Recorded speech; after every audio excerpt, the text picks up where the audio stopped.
Hello नमस्कार, कैसे हैं आप लोग। आज आपके ग्रामीण समाज की पहली क्लास है और जो लोग चैनल में नए आए हैं वो प्लीज़ चैनल को सब्सक्राइब जरूर करें, जिससे थोड़ा मोटिवेशन मिलता रहे और थोड़ा सा प्रोग्रेस चैनल करेगा तो मुझे भी अच्छा लगेगा। मैं क्योंकि सोच रहा हूँ कि एक डिजिटल बोर्ड जो है वो ले आऊँ जल्दी, लेकिन वो तभी होगा जब आप लोगों को प्यार भरपूर मिलने लगेगा। तो चैनल को सब्सक्राइब करें, शेयर कर दिया करें वीडियो को। मैं पहले नहीं कहता था, लेकिन लगता है जब ज़्यादा रुपए खर्च होने लगे हैं तो फिर मैं सोचता हूँ कि क्यों ना कुछ किया जाए। आप लोग थोड़ा सपोर्ट करें इस बारे में।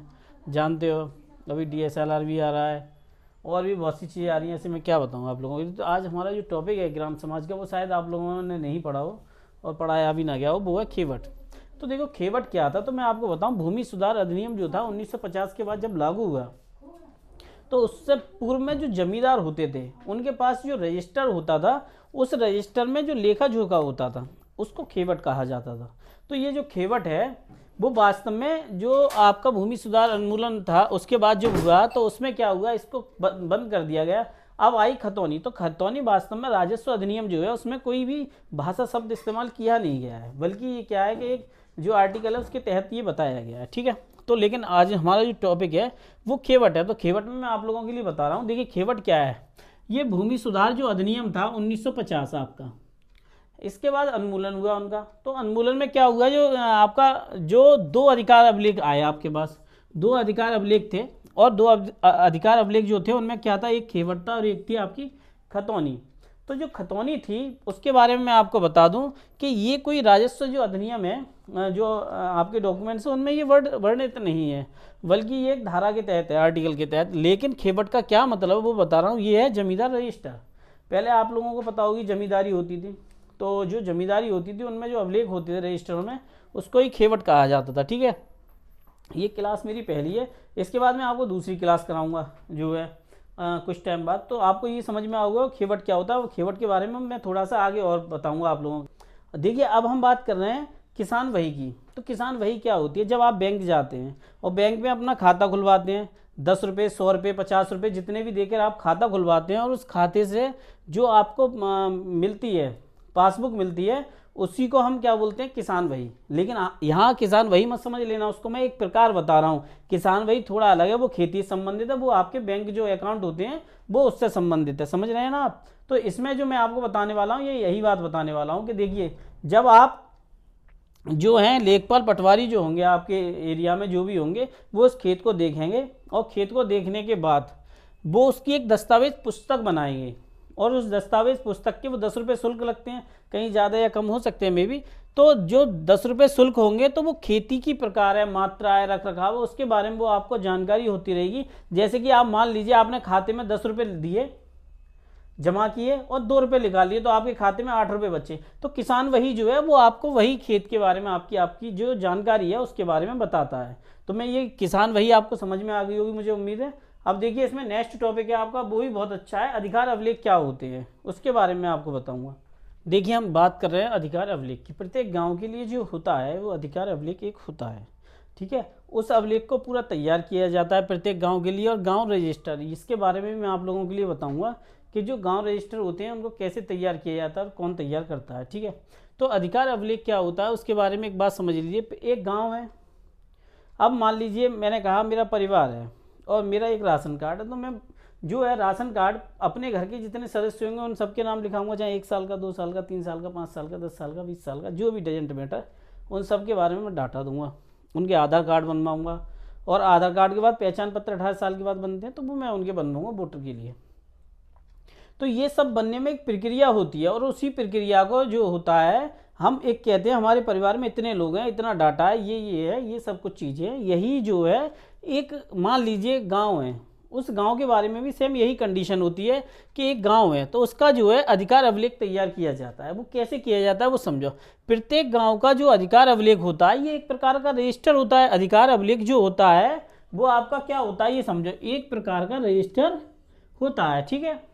और जो रजिस्टर होता है ये जो प्रत्येक गांव के लिए, इसमें क्या है, कुछ निर्मित नियम है जो कि अपवाद भी होते हैं। ठीक है। अपवाद तो हर जगह होते हैं। अभी आपको पता होगी धारा 370, वो भी एक अपवाद था कुछ कंडीशन में, लेकिन बाद में वो सब कुछ जो था वर्तमान सरकार ने उसको हटा के वो अपवाद भी खत्म कर दिए।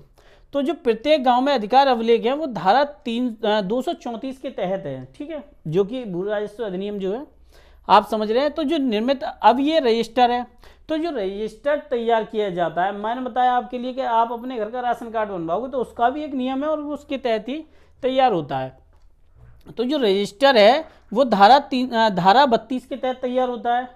और अब ये जो रजिस्टर है, ये भू राजस्व अधिनियम जो है, ये जो रजिस्टर तैयार हुआ है जो भू राजस्व अधिनियम है 53 के तहत है और ये 32 के तहत है। ये बात आपको क्लियर हो गई होगी और ये बात समझ में आ गई होगी। जो लोग चैनल पर नए आए हैं, समझ रहे हो, मैं आप लोगों के लिए क्लास कराने की कोशिश कर रहा हूँ जो बेहतर तरीका। भाई ये डिजिटल बोर्ड तो है नहीं मेरा, तो आप समझ ही रहे हो, वाइट बोर्ड है, तो इस पर जैसे बेहतर तरीके से हो सकता है वो सारे पॉइंट में नोट आउट करके आपके लिए बेहतर तरीके से पढ़ाने की कोशिश कर रहा हूँ। तो आप चैनल पर नए आए, सब्सक्राइब जरूर करें।